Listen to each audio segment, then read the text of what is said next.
کرنے والا بھی اور ساری مخلوق کا پالنہار بھی ایک اللہ ہے، جو اپنی قدرت سے پورا نظام چلا رہا ہے اور اپنی قدرت سے ہی سب کو پالتا ہے۔ انسان چونکہ آزمائش کے واسطے دنیا میں بھیجا گیا ہے، الذی خلق الموت والحیات لیبلوکم،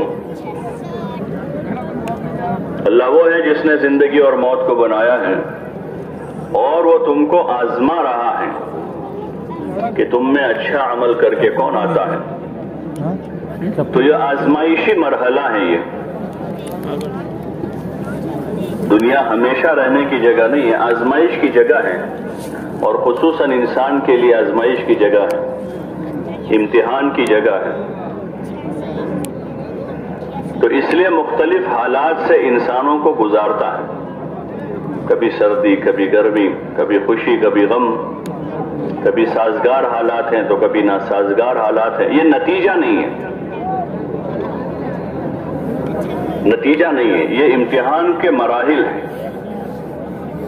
لیبلوکم، تم کو آزما لے، دیکھ لے، تم کو پرکھ لے، ایکم احسن عملا، کہ تم میں اچھا عمل لے کر کون آتا ہے۔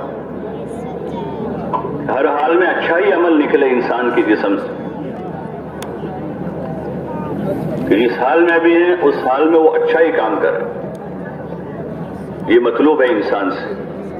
غریب ہے تو غربت میں، مالدار ہے تو مالداری میں، جوان ہے تو جوانی میں، بوڑھا ہے تو بڑھاپے میں، سازگار حالات ہے تو سازگار حالات میں، اور ناسازگار حالات ہے تو ناسازگار حالات میں بھی کوئی برا کام نہ کرے، کوئی غلط کام نہ کرے۔ یہ آزمائشی مرحلہ ہے۔ باقی نظام جو پورا چلا رہا ہے وہ ایک اللہ ہے، اور وہ اپنی قدرت سے چلا رہا ہے، وہ کسی کا محتاج نہیں ہے، اس کو کسی کی ضرورت نہیں ہے، وہ قادر مطلق ہے۔ پہلے کوئی نہیں تھا، اس کے علاوہ کوئی نہیں تھا، نہ زمین، نہ آسمان، نہ انسان، نہ جنات، نہ کوئی چرندہ، نہ کوئی پرندہ، نہ کوئی درندہ، وہی تھا اکیلا، اللہ ہی اللہ تھا۔ پھر اس نے اپنی قدرت سے کائنات پیدا کی، تب پیدا کر کے وہ محتاج نہیں ہوا ہے، وہ تو اپنی اسی قدرت کے ساتھ ہے، پہلے سے ہی اپنی اسی قدرت کے ساتھ ہے وہ، اور ہمیشہ اپنی اسی قدرت کے ساتھ رہے گا، وہ کسی کا محتاج نہیں ہے۔ آپ علیہ الصلوۃ والسلام کے ذریعے سے اعلان کروایا، قل هو اللہ احد، کہ آپ کہہ دیجئے کہ اللہ ایک ہے، اللہ الصمد، اور وہ بے نیاز ہیں، اس کو کسی کی ضرورت نہیں ہے، اور اس کی سب کو ضرورت ہے، سب اس کے محتاج ہیں، وہ کسی کا محتاج نہیں ہے۔ لم یلد ولم یولد، نہ اس نے کسی کو جنا ہے نہ اس کو کسی نے جنا ہے، وہ خالق ہے، اس نے سب کو پیدا کیا ہے۔ جیسے ولادت ہوتی ہے نا انسانوں میں، جانوروں میں، یعنی کوئی کسی کا باپ ہے تو کوئی کسی کا بیٹا ہے، تو اس کا نہ کوئی باپ ہے اور نہ اس کا کوئی بیٹا ہے۔ وَلَمْ يَكُنْ لَهُ كُفُوًا أَحَدٌ، اور اس کی ذات کا دوسرا کوئی نہیں ہے، بس وہ ایک ہی ہے، احد ہی احد ہے، وہ ایک ذات ہے جو پہلے سے ہے، اور اس نے سارے کائنات کو بنایا ہے، زمین و آسمان کو، چاند اور سورج کو، اور دریاؤں کو، سمندروں کو، نہروں کو، چرندوں پرندوں کو، درندوں کو، اور پہاڑ اور درخت، جنگل، ریگستان، یہ ساری اس کی مخلوق ہے، اور ان ساری چیزوں میں نفع اور نقصان کی صفت اس نے رکھی ہے۔ اس میں نفع کا پہلو بھی ہے، نقصان کا پہلو بھی ہے، ہوا میں دونوں پہلو ہے، نفع بھی ہے نقصان بھی ہے، پانی میں دونوں پہلو ہے، نفع بھی ہے نقصان بھی ہے، ایسے ہی جتنی مخلوق ہیں ان میں دونوں پہلو ہیں، وہ چاہے تو نفع میں استعمال کر دے اور وہ چاہے تو پانی کو ہی نقصان میں استعمال کر لے۔ کبھی تو بارش ہو کر کھیتیاں آباد ہو جاتی ہیں اور کبھی بارش ہو کر کھیتیاں برباد ہو جاتی ہیں، کبھی تو ہوا چل کر لوگوں کو راحت پہنچ جاتی ہے اور کبھی ہوا چل کے طوفان ہو جاتا ہے، دونوں پہلو ہیں اس ایسے جتنی ساری مخلوق ہے اس میں وہ اللہ کا امر ہے اس کے پیچھے، اگر وہ چاہے تو نفع میں استعمال کرے اور وہ چاہے تو نقصان میں استعمال کر دے، اس کو دونوں پہلو ہیں اس میں۔ وہ اپنی قدرت سے اس کے پیچھے اللہ کی قدرت کام کر رہی، کسی کا کوئی دخل نہیں۔ ظاہر میں نظر آ رہا ہے، ظاہر میں نظر آ رہا ہے کہ کچھ ہو رہا ہے، لیکن وہ وہاں سے نہیں ہو رہا ہے، اوپر سے ہو رہا ہے۔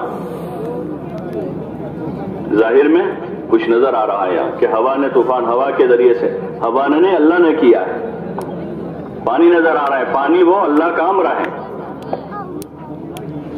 ایسے جو بھی ہیں یہ ظاہر میں ہماری نظر کا ایک قسم سے دھوکہ ہے، وہ اس کے پیچھے اللہ کی قدرت کار فرما ہے۔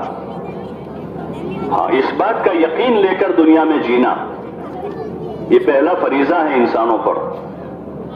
سارے انسانوں کے ذمہ ہے کہ اس بات کا یقین لے کر دنیا میں رہے، اس یقین کے ساتھ دنیا میں زندگی گزاریں۔ غلط یقین کو پنپنے کے لیے دل میں جگہ نہ رکھیں کہ کوئی غلط یقین اندر پنپے اور کسی مخلوق کے ساتھ ایسا تعلق ہو جائے جیسا خالق سے ہونا چاہیے۔ وہ خالق ہی کا حق ہے، وہ مالک ہی کا حق ہے، صرف اللہ ہی کا وہ حق ہے کہ اس کے ساتھ ایسا یقین کے ساتھ دنیا میں زندگی گزار اور اسی کی طرف متوجہ رہے، ہر وقت اسی کو پکاریں۔ ہاں، شکر کی کیفیت کے ساتھ بھی اس کو پکاریں، اور کوئی غم ہے، کوئی مصیبت ہے، کوئی تکلیف ہے تو صبر کی کیفیت کے ساتھ بھی اللہ ہی کو پکاریں۔ وہ اس کا حق ہے کہ اسی کو پکاریں، اسی کی تعریف کریں۔ ساری تعریفوں کے قابل بس وہی ذات ہے، الحمدللہ رب العالمین، کہ جتنی ساری تعریفیں ہیں وہ سب اللہ ہی کے لیے۔ الحمدللہ رب العالمین الرحمن الرحیم، جو بڑا مہربان اور نہایت رحم کرنے والا ہے، جو قیامت کے دن کا مالک ہے۔ تعریفیں ساری اسی کے لیے، جو مہربان ہیں، رحم کرنے والا ہے، اسی کے لیے تعریف ہے۔ اسی لیے حضور علیہ السلام کی مبارک زندگی میں آپ کی زبان مبارک سے جو کلمات نکلے ہیں، صبح شام رات دن، چلتے پھرتے اٹھتے بیٹھتے سوتے جاگتے، ان کلمات میں اللہ کی تعریف ہے ہر وقت، کہ اللہ ہی کی تعریف ہے، اللہ ہی اللہ ہے۔ کھاتے ہوئے اللہ کا نام لیا، کھانے کے بعد اللہ کا نام لیا، سونے سے پہلے اللہ کا نام لے رہے ہیں، سو کر اٹھ رہے ہیں تو اللہ کا نام لے رہے ہیں، ہر موقع پر اللہ کو یاد کر رہے ہیں۔ یہ اس کا حق ہے کہ ہر بندہ اسی طرح ہر وقت اللہ کے دھیان کے ساتھ زندگی گزارے اور اسی کا نام لے، نعمتوں پر اس کا شکر ادا کریں، اور اس کی طرف سے کوئی حال ہے، کوئی تکلیف ہے تو اس میں صبر کے ساتھ دنیا میں زندگی گزاریں۔ یہ ایمان کا تقاضا ہے، اور اپنی زندگی کے کاموں کو حضرت محمد الرسول اللہ صلی اللہ علیہ وسلم کے طریقے پر کریں۔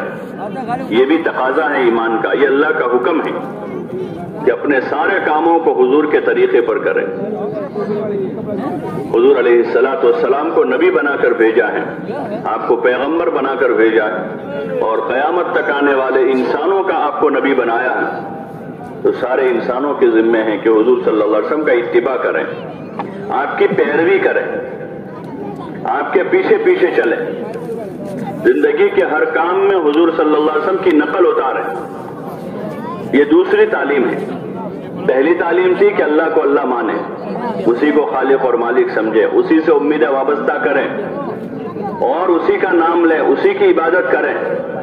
دوسری تعلیم یہ ہے کہ حضور صلی اللہ علیہ وسلم کو اپنا نبی مانیں، آپ کو خاتم النبیین تسلیم کریں کہ آپ کے بعد اب کوئی نبی نہیں ہے اور آپ کے بعد اب کوئی طریقہ نہیں ہے، اب طریقہ ہے تو آپ صلی اللہ علیہ وسلم والا مبارک طریقہ ہے جو سارے انسانوں کے لیے رحمت لے کر آئے ہیں، عرب کے لیے، عجم کے لیے، مردوں کے لیے، عورتوں کے لیے، پڑھے لکھوں کے لیے، ان پڑھوں کے لیے، سب کے لیے، بلکہ ساری انسانیت کے لیے، بلکہ تمام عالمین کے لیے آپ کو رحمت بنا کر بھیجا ہے۔